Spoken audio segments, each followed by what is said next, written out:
Hello everyone, welcome back to the channel. I hope all of you are doing well, and today I thought I would make a follow-up video to my Clash Act playtest, covering some things that I didn't get to cover in the playtest, as well as talk about some other things I've been working on in regards to the game. So to start off, I wanted to cover some of the card types that didn't really get used much, and that would be some of the spell cards and other mechanics. And so first thing for I've shown off the normal and field spell cards that are in the game, but I've also got equip spell cards, which, as you might imagine, they attach to one of your units in play to provide a little bonus, such as modified rifle here, which gives a unit you control plus 20 power.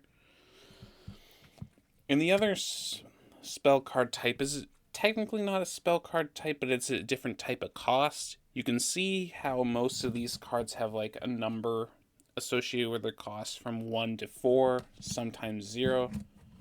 This one has an R in its cost, which signifies that it's a reaction, what's called a reaction spell, meaning you can play this after your opponent plays a card, but before its effect goes off. Because typically how playing cards go in this game is that one player plays a card, its effect goes off, then the opponent gets to play. This allows you to kind of interrupt that a little bit and stop effects from going off and such like that. And I don't know if I might keep that in because it might be a little complicated, but we'll see. I kind of wanted to keep things open for the sake of the playtest. And there's one other mechanic that we didn't get to see go off, and that would be the trigger effects. So, how trigger effects work is when you take a card from your stocks, you add it to your hand. But if the card has what's called a trigger effect, you reveal it and you get to activate that effect for free.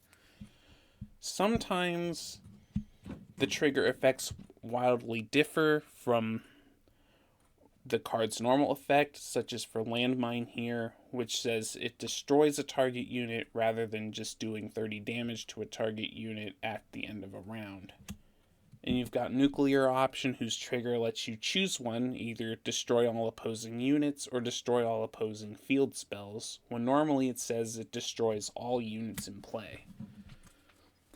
Of course, there are a few trigger effects that simply say to activate this card's main effect, such as with Small Fry Swarm here, you just get to activate the effect of creating 2 Small Fry unit tokens with its trigger.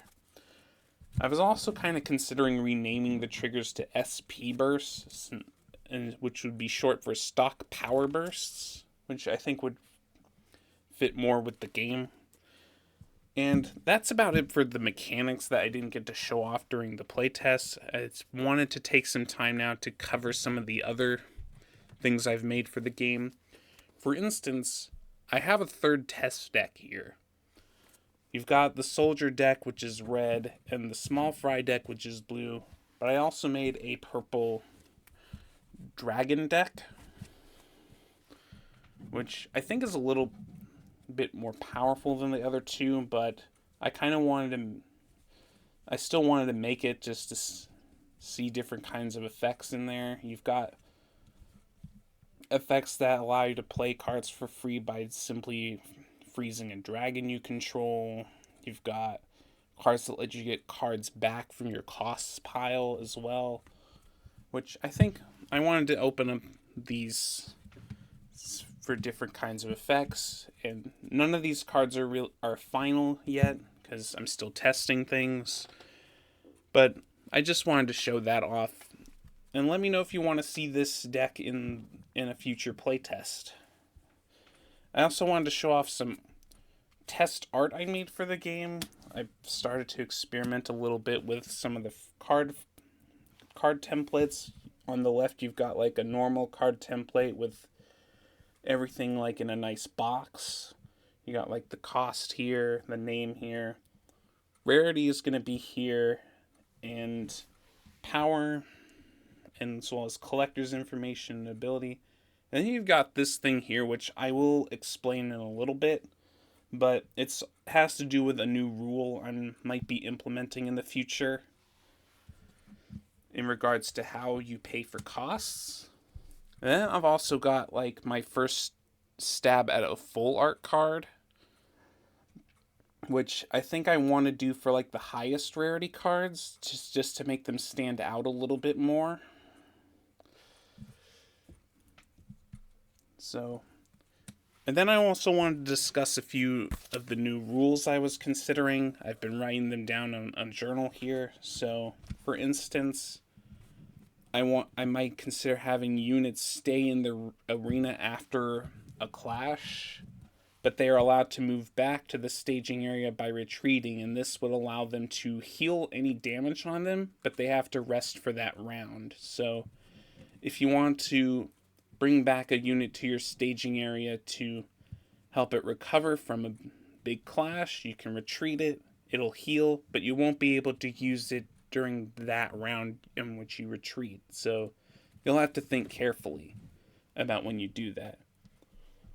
And also getting back to like what I've shown off on in the bottom left corner is that units are going to have a resource value, meaning that they'll provide a different amount of resource to pay for costs when you send them to the cost pile. So it provides another axis on which I can balance these cards. So you can have powerful cards that provide very little resources, but you can also have cheaper cards provide more resource,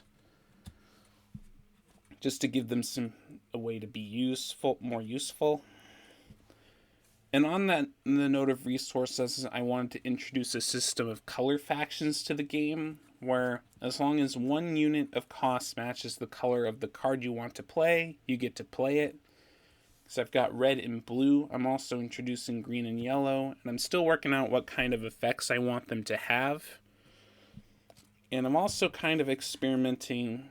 One other thing I want to do is draw to hand size every round instead of drawing 5 cards each round, which I wanted to open up things a little bit for like drawing effects during gameplay, because right now there's not a ton of drawing effects. I mean, you've got the draw 2 here that prevents you from drawing, that only lets you draw 3 cards on the follow-up round, and I've got like an exchange card, if I can find it, that allows you to shuffle the cards in your shuffle the cards from your hand into your deck and then draw that many. Well, this one says put them on the bottom, but you get the idea.